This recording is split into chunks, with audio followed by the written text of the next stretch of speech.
Glory to God. Praise God. Psalms chapter 12, verse 6 and 7. Basahin natin ang sabay-sabay. Psalms chapter 12, verse 6 and 7. Kita na, amen? Okay, read. Begin. The words of the Lord are pure words, a silver tried in a furnace of earth, purified 7 times. Thou shalt keep them, O Lord, thou shalt preserve them from this generation forever. Let us give the Lord in prayer.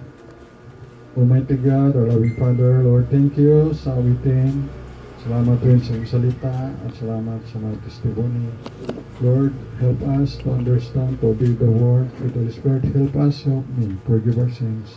Kapalan niyo rin po, O Diyos, ang panambahan doon sa Bethany Baptist Church sa Makati, Pastor Nabli, paano sa Panginoon, ganoon din kay Pastor Tiagan, sa mga kapo, ng BBE mga kapo, kay Pastor Yulis, sa Clanbat, at kay Pastor Gillian sa Gibaras, Panginoon, at kay Pastor Ahito doon sa Santa Barbara, Ililin, at sa mga simbahan, Lord, na mga tapat sa inyo na naglilingkod, ng mga Pastor Lord, tuwa niyo pagpalaan, mga members din pa ng pagpalaan sa Panginoon sa salita. Holy Spirit, kayo po ang bumabay sa amin. Thank you. Makawasik kami sa inyo sa Espiritu at katotohanan mo. Lord, pagpalaan yung mga anak mo na maging matapat sa paglilingkod sa inyong Panginoon at maging faithful sa pagdalo sa araw ng pananambahan. In Jesus Christ's name, Amen. Amen. Yung title natin ay The Word of God. So, the Word of God, at ito ay 16 points. So, kung ano lang yung oras, is i-cut ko lang, no? Ipagpatuloy lang galing sa sunod. So, sa nabasa natin, sa Psalms chapter 12, the words of the Lord, yung mga salita ng Panginoon, ay pure, dalisay, yung mga salita katulad ng silver na at gintisting sa apoy, furnace of earth, testing at purified 7 times. So 7 perfect number, the number of God. Thou shalt keep them. So ingatan ito ng Panginoon, O Lord, thou shalt preserve them. So again, preserve ito from this generation. So generation nila David, Solomon, maging sa generation natin sa ngayon, ay na-preserve kahit sa mga apostles from this generation at sa and forever. So na-preserve. So ito yung the Word of God. Alam natin yung Word of God ay si Jesus yan mismo. Sa John chapter 1 verse 1, in the beginning was the Word, and the Word was with God, and the Word was God.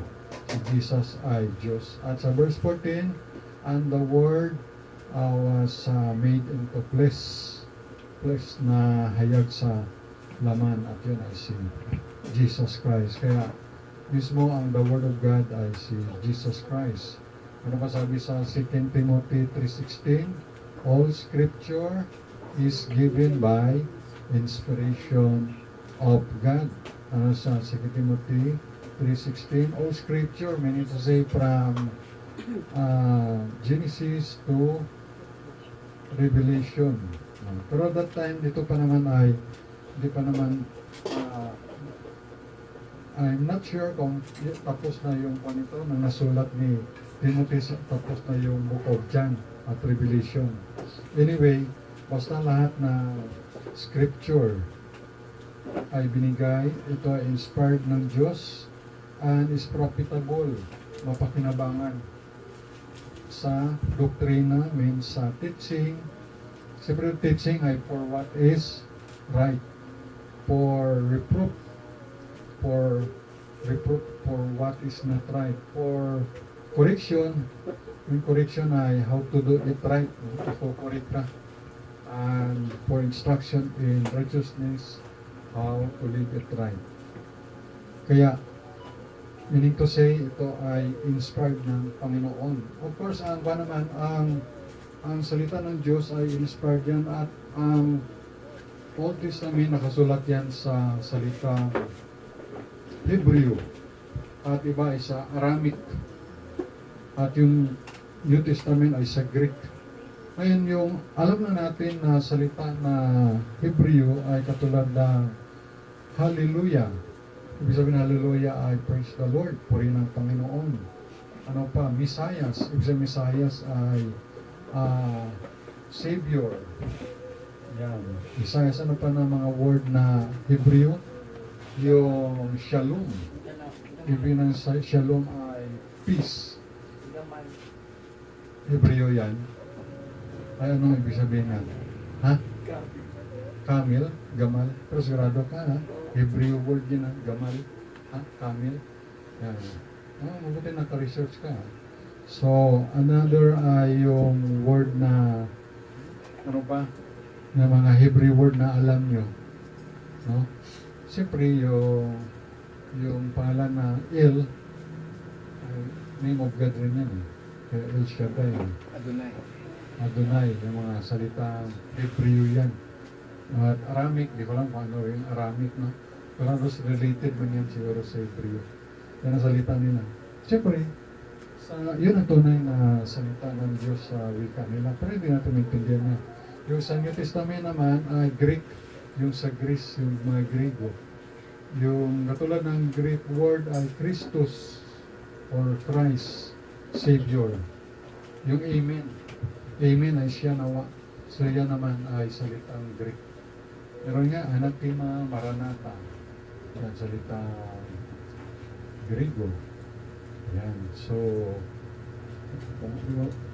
siyempre, gusto mo mag-research ka talaga. Pero yun mga alam ko. So, shalom, ha? Hebreo yun means peace. So, ngayon, yung salita na Griego, Hebreo, Aramaic din, ito yung maintindihan. Yung pagsalita, masalita natin, pero yung pag nakasulat, hindi natin maintindihan yung mga sulat nila. No? So, yung transfer sa King James Version, 1611, kaya King James ang ating gamit, 1611. So, meron na tayong Bible, 1611. So, King James tayo dahil word na blood, nasa King James Version, wala kasing word na blood. Anemic book. Even word, the Lord Jesus Christ, sa ibang book ay walang Lord Jesus Christ, pronoun lang na he. Sabi ko sa Proverbs chapter 30, verse 5, every word of God is pure. Or every word of God is shield unto them that put their trust in Him. So, tingnan natin yung sa Proverbs 30, verse 5, na every word of God. Sabi dito ay, every word of God is pure, He is a shield unto them that put their trust in Him. So, bawat salita ng Diyos ay pure dalisay. Dalawa lang yan, salita ng tao. Siyempre, salita ng tao, mga marites or panyan, yung tawag na mga chika-chika or kwentong barbero. At siyempre, may salita. Salita ng tao, may salita rin ng Diyos. Siyempre, ang salita ng Diyos, sigurado tayo na panyan na totoo. At salita ng tao, may totoo rin, minsan naman may hindi. Kasi, alam mo ba, salita ng tao ay shall return. So, bumalik talaga si John MacArthur. Pero sabi naman ng ibang politiko, gagawin ko to pero hindi naman nagagawa. No? So, siyempre, ibig sabihin hindi totoo. Pero pag ang salita, pag ang Diyos ang nagsalita, yan ay totoo. Tanong, ano ang hindi magawa ng Diyos? Di ba ginawa ng Diyos lahat ng bagay? Sinabi ng Diyos, magawa ng langit, lupa, ilog, dagat, mga ibon, mga isda, and everything, mga puno, mga prutas, mga puno na nagbubunga ng mga tulad ng mga prutas, salaman, gulay, and everything. Sinunta lang ng Diyos. Ano hindi magawa ng Diyos? Magsinungaling. Tama. Yan hindi. Ibig sabihin, salita ng Diyos ay totoo. Kaya ibig sabihin, basahin natin yung salita ng Diyos. Basahin natin. Huwag natin kahit everyday ay magbasa tayo ng Biblia. Sino sa inyo ang nakabasa na ng whole Bible? Wow, praise the Lord. Nabasa nyo na. One time, not spoken? Oh, 2 days na. Sino pa? Kasi na-hindi, wow, ilang times na na-hindi? 1 time pa lang. 2 time, very good. Ako man nakabasa ko by the grace of God. apat na bisis na no, ang Bible. So, dalawa sa King James, tatlo sa King James sa cellphone, pangapat sa cellphone. At Tagalog naman, na Bible na muna basa ko. So, nakaapat ang basa. Ngayon naman, sa Exodus chapter 38 na ako. Exodus chapter 38 na. So, nagbasa na doon. Kaya kayong mga bata, ay malinaw pa naman yung mga mata nyo. May mga mata dito na dilaw, pula, may gapi yung gapi kaya si JJ tingnan mo healthy. Aba, si JJ, ba inatakpan mga mata, pwede, Keltong, Kurt, ba mabut pa parang mata ni Keltong, naputi pa. 30. Okay pa, Simon, ay okay pa man. Pero maputi ang pan. Si Lilith, hindi na, di ka Tars, medyo ka na Tars ah.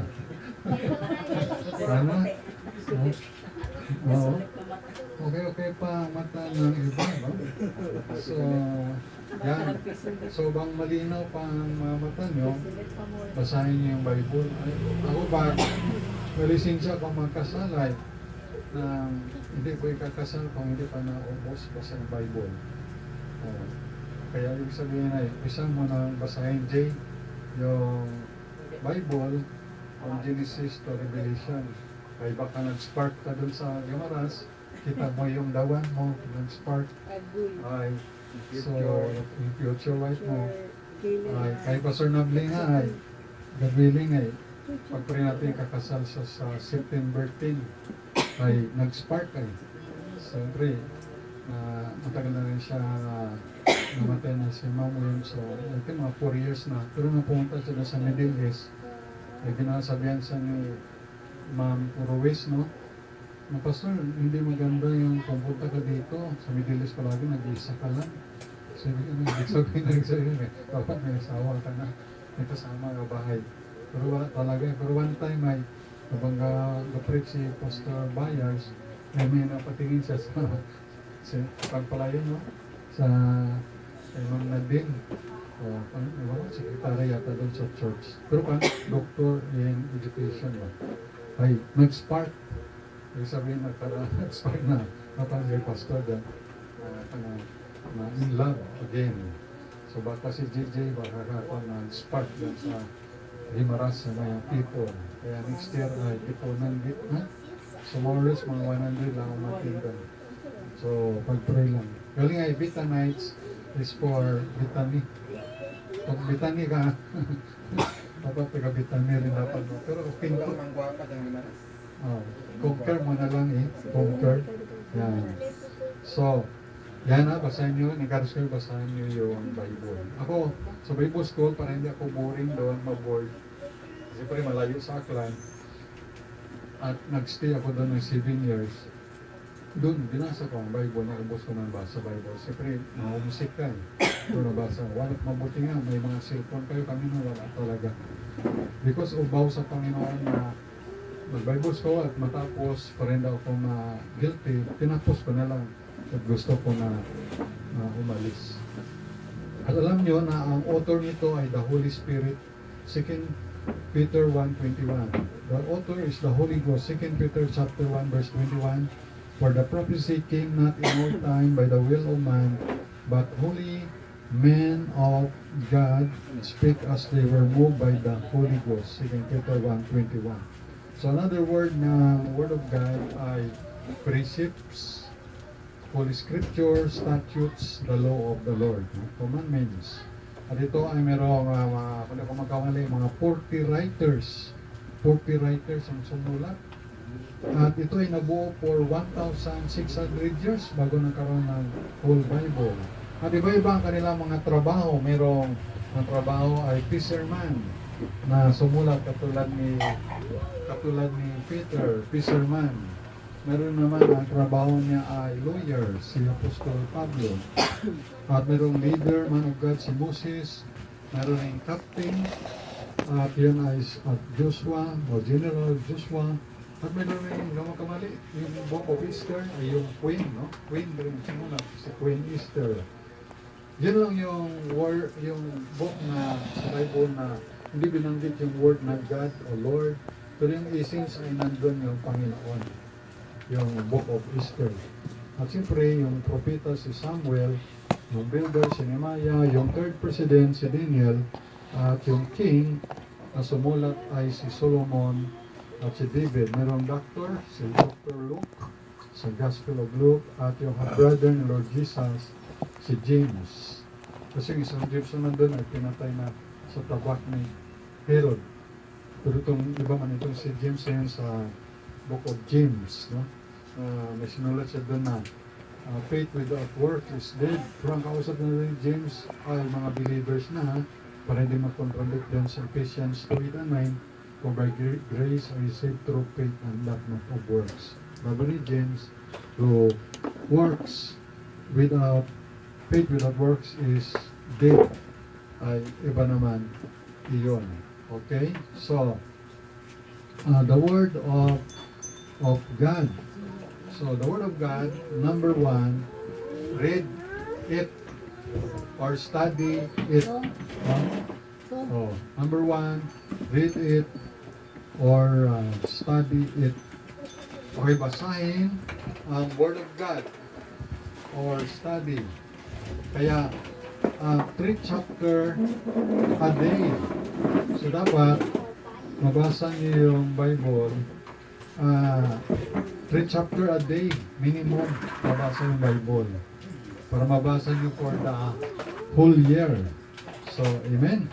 So, at least dito si Brother God. Okay, so read the Bible 3 chapter a day. Marami nang birthday ngayon.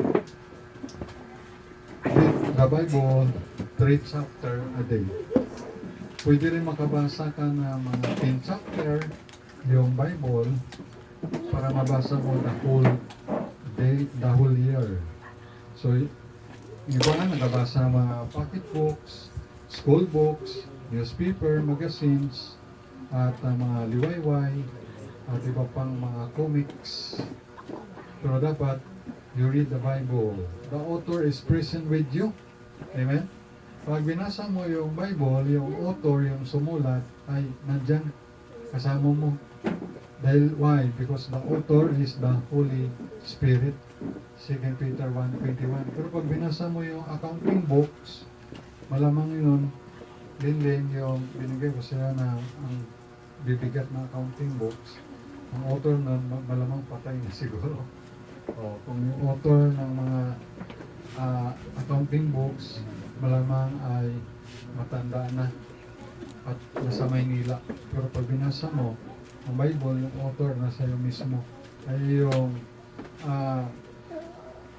mga books na computer books, engineering books, mga pang-architect na mga books, at mga pang-teaching, mga pang-teachers na book, malamang ang author ay nasa Maynila or patay na.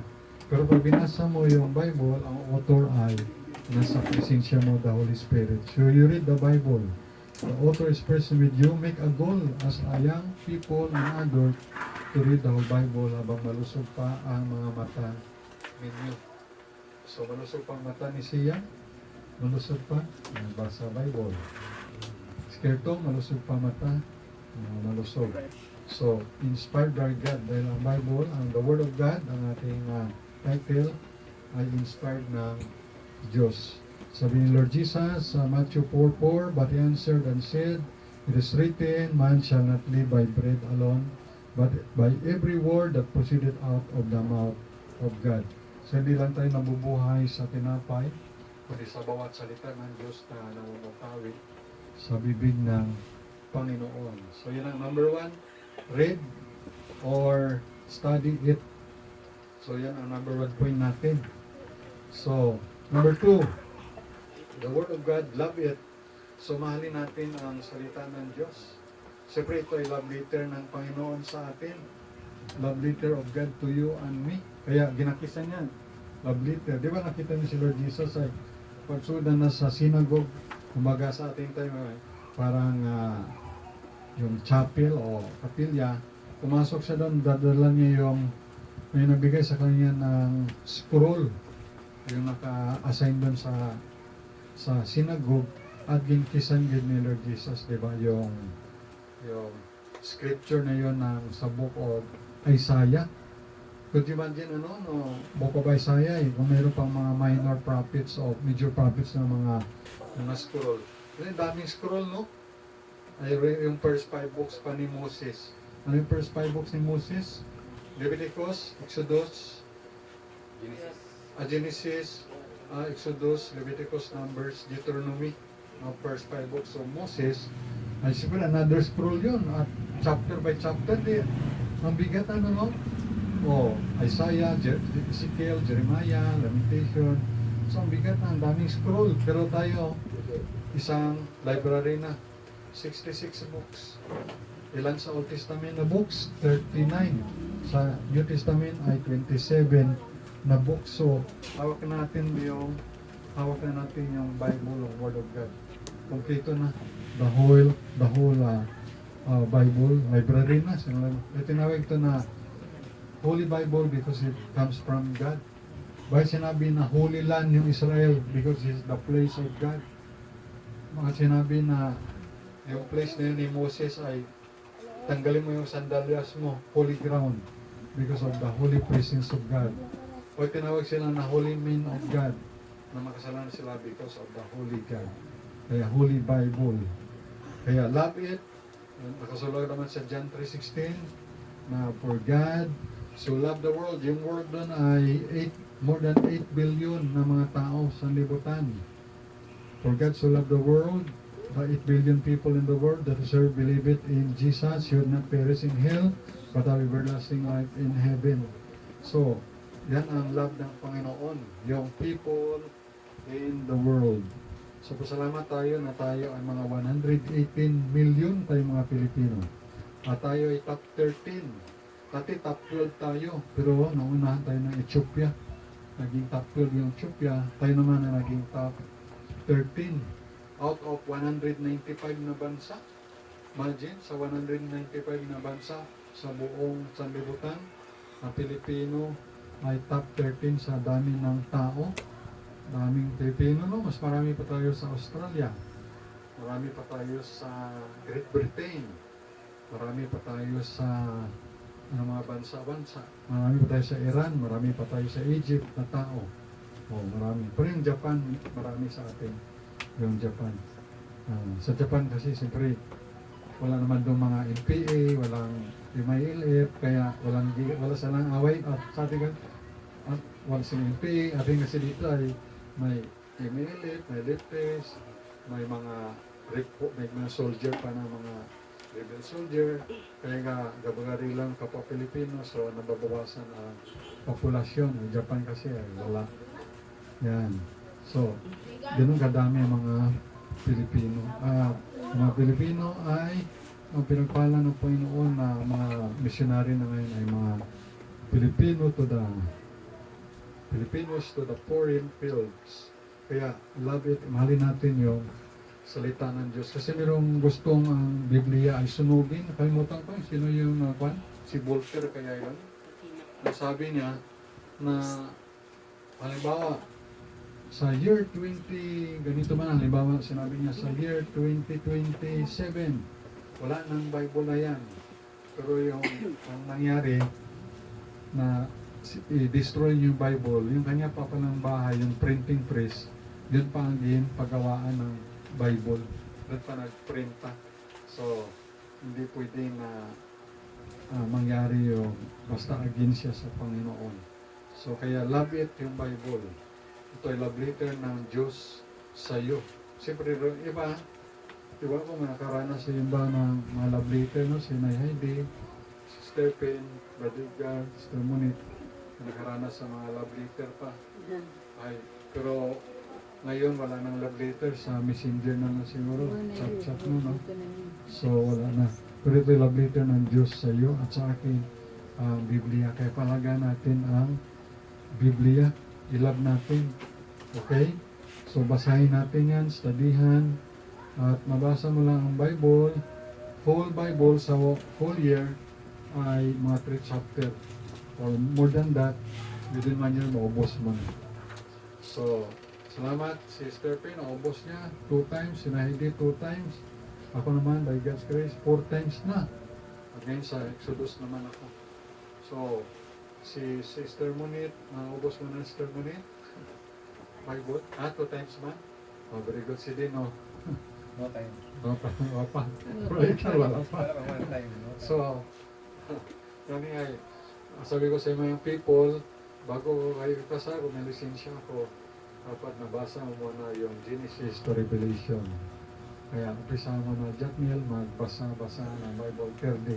Umpisa nyo na. Kaya after 12 years, baka may asawa na ka mo. Yung people, no?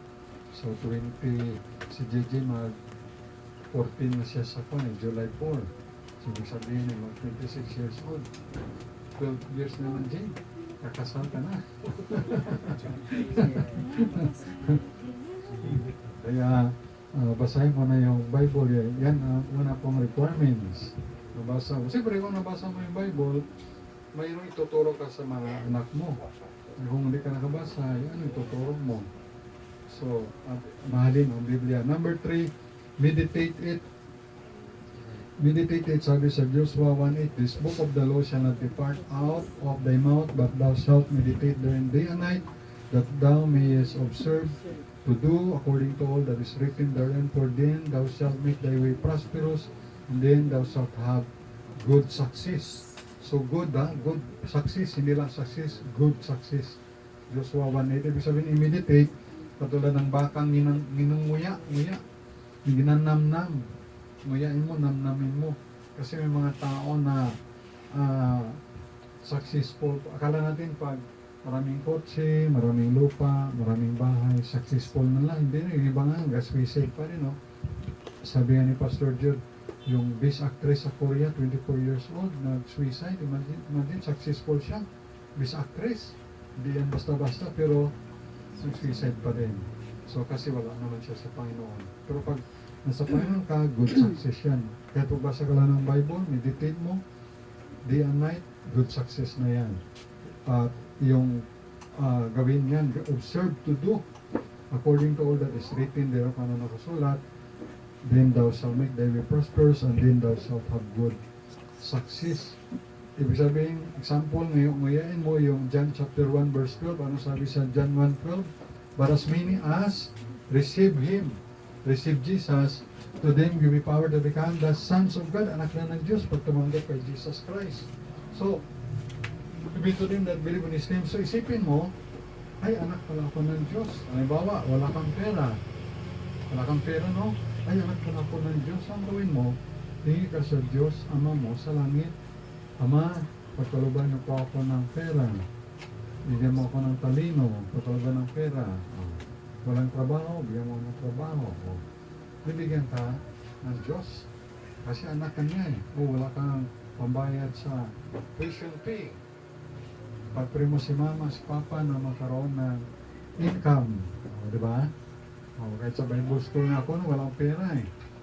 Alam niyo ba na sa Bible school, pag wala kang pera, wala kang pang-xerox, photocopy sa lesson.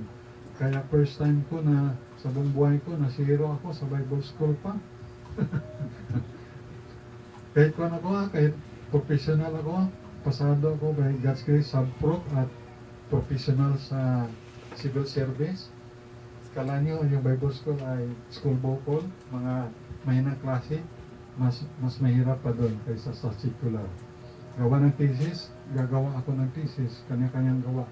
Pero sa secular, grupo nyo, gawa ng thesis, bigay ka lang ng amot mong pera, may itong pera ko, sige bala ngayon gawa, pasado na. Pero doon talaga, ikaw ang gagawa.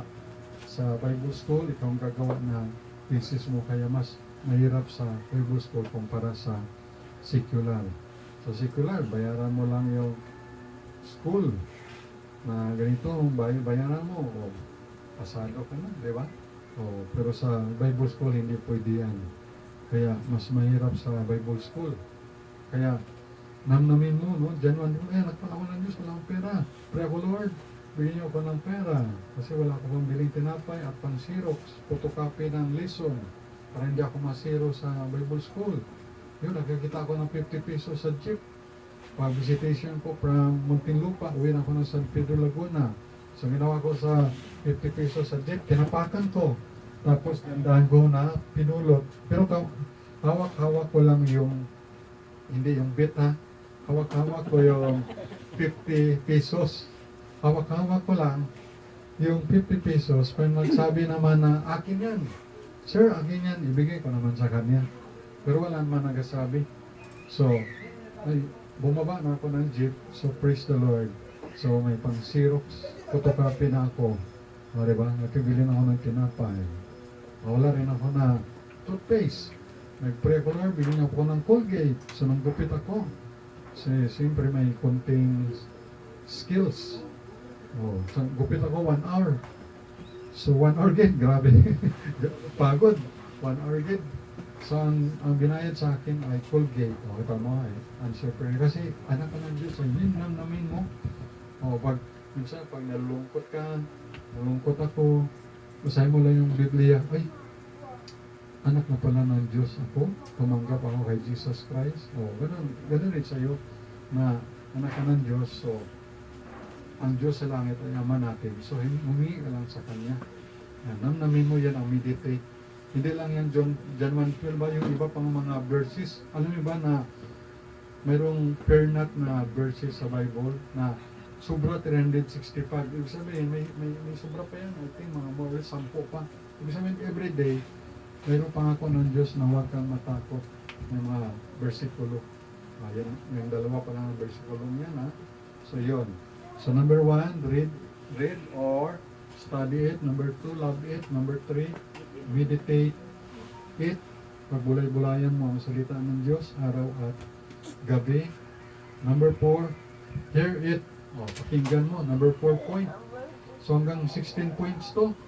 So, baka hanggang 5 points lang tayo. No? Ha?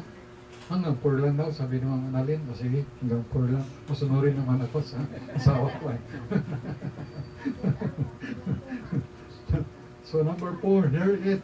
So, pakinggan. Sa Old Testament, sinabi doon, Samuel. O, di ba si Samuel, yung bata pa, nakadinig siya ng boses ng Panginoon. So, pinakinggan niya.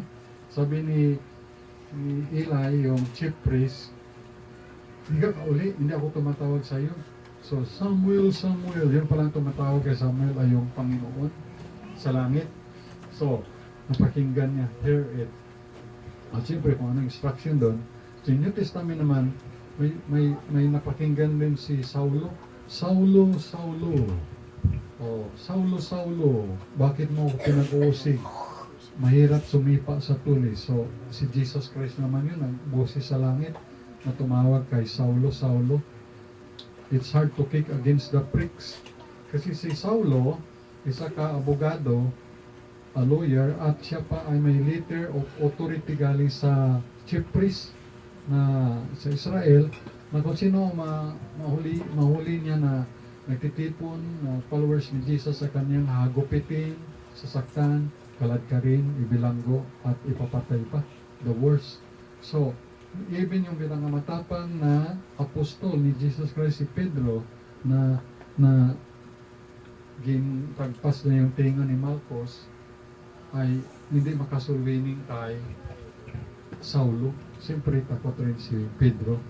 Pero ang nagsulwining mismo kay Saulo ay si Lord Jesus sa langit. So, hindi naman niya mahuli si Lord Jesus sa langit. At hindi naman hulihin Panginoon naman yun. So, sabi ni Panginoong Isus, Saulo, bakit mo ako pinag-uusig? Mahirap sumipa sa tulis. It's hard to kick against the pricks. Sipaon mo yung tulis, di ikaw lang masaktan. So, ganun ang ginawa ni Saulo. Sinabi sa kanya ni Lord Jesus Christ. Kaya pinakinggan niya yung salita ng Panginoon. Sa ako naman, sa time natin, through messenger of God, mga pastor, preacher, evangelist, missionary, Sunday school teacher, sa akin naman napakinggan lang, dala ko pa yung reviewer ng CPA Board Exam sa Negros, sa La Carlota. Umatin ako na 10th revival, kasama sila Pastor Satira, yung mga Pastor Satira, Pastor Dan Lachica, Pastor Dan Padires, mga Pastor Basaklan, Aburario, tapos CPA Board Exam Review. Dala ko ba nakinig sa 10th revival sa Negros Occidental. sa mga Amerikano sa Rock of Ages Prison Ministry. Ang nakuna doon, napakinggan ko ay serve God quickly. Yun, serve God quickly lang. Yan kaya, sa sige Lord, nagpana rin ako sa Bible School. So nagbaon ako sa Panginoon ng Bible School. Kaya, napunta ako sa Laguna, dahil libre doon. Yung testimony si Yumao, Pastor Excel ng Kadimos, libre lahat doon. Tuition fee, pagkain, saka dormitory. Kaya napadpad ako doon. Kaya 7 years din ako nag-training doon. Within 7 years, one Sunday lang ako nakabalik na Aklan, balik na naman doon. Could you imagine? But Sunday, one Wednesday, ibig sabihin 7 days lang ako sa Kalibo, balik ulit sa Aklan.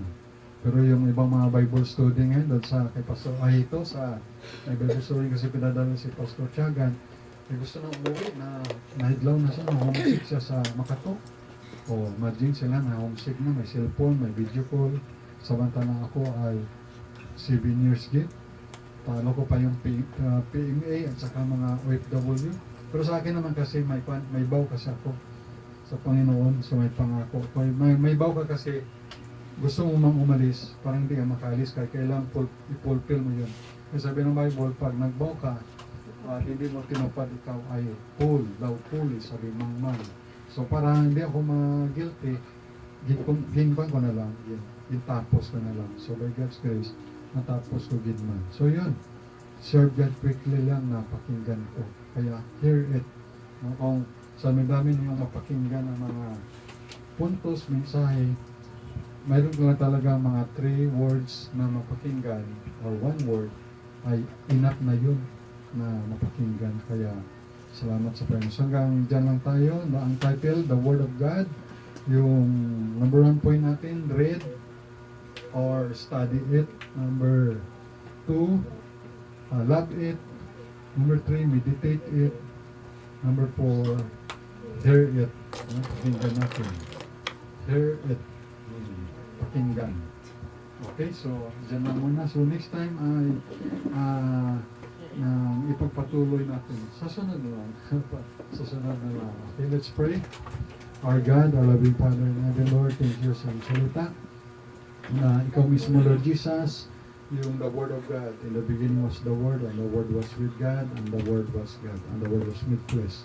So thank you na itong Word of God ay aming basahin, pakinggan, namin itong pakinggan, Panginoon, read it, study it, meditate namin, Panginoon, at meditate namin, pagulay-gulayan. So salamat, Panginoon, at aming mahalin ito na bawat isa dahil minahal mo kami, Panginoon. So dapat namin mahalin din, huwag namin i-take for granted o ibaliwala ang iyong salita. Dahil ito, Lord, ang salita mo ay bawal ito sa ibang bansa. Pag nahulihan ay mabilang ko ang sa ikatlong salinlahi. So salamat na malaya kami ng makapagbasa ng Bible dito sa Pilipinas, Panginoon.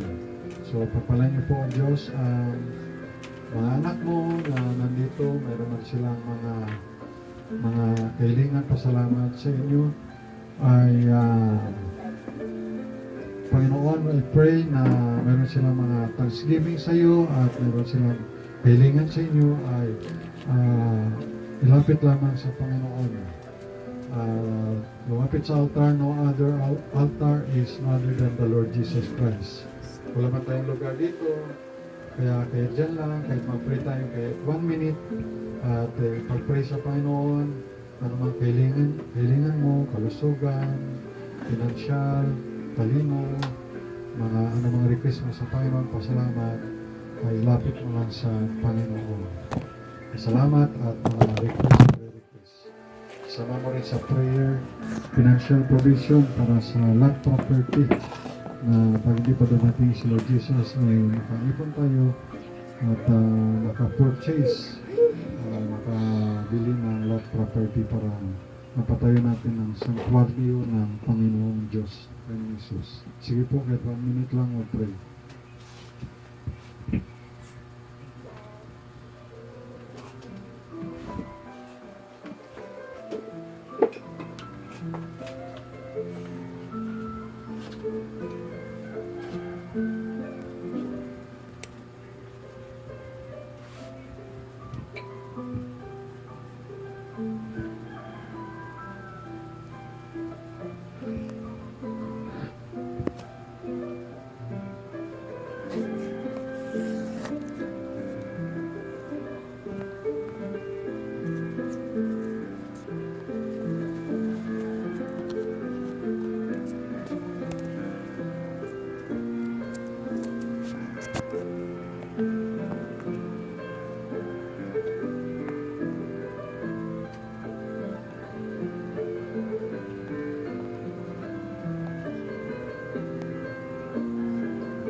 Let's pray. Father in heaven, Lord, thank you sa mga anak mo na meron silang mga pasalamat sa inyo. Lord, at meron mga kilingan at pala niyo pa ng mga kilingan nila kayo po nakakalam. We pray, Lord, na kayo patuloy na manguna, magpala at kayo po mabigyan ng good health, safety, protection at mga kahilingan na nila sa nilang puso, pagkaloob Panginoon, maging mga healing sa mga karamdaman. We pray ka na, the Lord, patuloy mo siya bigyan ng enough na lakas, Panginoon, ingatan, tuwing siya maglalakad, papunta sa mga magtawid, safety protection sa kanya, Panginoon, ibig pagpunta dito, papalain mo ang kanyang mga anak, yung kailangan, Vanessa rin, makaanak, Lord, we pray, pagkaloob niyo, Panginoon, sa kanyang mga safety, nakalimanan sila Ricky Bernales, Jumbo, sila Insoy, si Julian, sa Laguna, ingatan niyo rin, Panginoon. Kanyang mga apo, Lord, we pray, kay Rilan King na huwag siya magpariwalang, Lord, sa mga barkada na walang direksyon, Lord. We pray, siya ay lumago spiritual, even si John Lister, ma-revive, Panginoon. Even si Kirtong, si Ricky Jr., pagpalain niyo rin, Panginoon. Alaman sa prayer si JR, Buntugong, birthday niya kapong, Lord, more birthdays, blessing sa kanyang buhay. We pray rin si Namili sa kanyang health, Panginoon. Diabetes, healing rin, tulungan niya sa Panginoon yung Lord, sa mapakinggan nila, sa mga record, pagpalain niyo na siya magpalakas sa spiritual. We pray si Stephen, good health rin sa kanyang wisdom, good din sa kanyang source of income, pagpalain niyo po. Doon kay Brother Bong, natin sa magbiyahe. At yung design na makaroon ng motor na bago rin Panginoon para sa pagbiyahe, Panginoon, kaya magkaloob. We pray si Pau Pau na makasama namin next time at ingatan mo siya at ma-regular na siya sa kanyang work, Panginoon. Salamat na si Jomar, Panginoon, na nakapasok sa issue, banga, provision din. Sana we pray, Lord, favor na matanggap siya sa kay Brother Joey, maging scholar siya, Panginoon. May si Linlin, tulungan rin, Panginoon, sa iyong pag-aaral, mga estudyante sa John 8 na ito, Panginoon. Kaya rin na mag-bless, Panginoon, sa kanila. At we pray rin, Panginoon, si Nariga, makaroon na siya na lisensya, financial provision sa kanya, magkaroon siya ng professional license, ingatan siya sa kanya mga pag-drive, pa-karpentero. Si Stemonit, Lord, we pray na sana o natapos na sa yung loan niya, maipasan niya. Healing rin sa kanyang sakit, kung ano man, Lord, maramdaman niya sa loob ng katawan, kung mga tumor, we pray malusaw ng Lord, healing sa kanya. We pray mo si Sia, papalain mo man, good sa kanya wisdom sa pag-aral, safety, protection nila pa sa pag-motor, Panginoon. We pray si Thursday, si Simon, si Hannah, si Gigi sa mga pag-aaral, si Erton, si Crystal, Caitlin, papalain niyo, Panginoon, sa pag-aaral nila at bigyan ng wisdom. Iparin pa si J.A. rin sa pag-aaral na complete ang requirements na makapag-aaral siya sa Clan Academy. Budol kay Denver Drew. Kadino rin, financial provision, Panginoon, wisdom, guidance siya, Lord. Makatrabaho rin siya para may income siya, Lord. Ipray siya nila, ingatan sa Manila at makadesisyon na siya, Lord, ng buhay na nangaklan. At dito na lang sila maghanap buhay, Panginoon, na mag-iba sila ng hanap buhay, source of income, na hindi yung mga sila na nasa scam sila, Panginoon. Tulungan niyo sila, guidance sa kanila.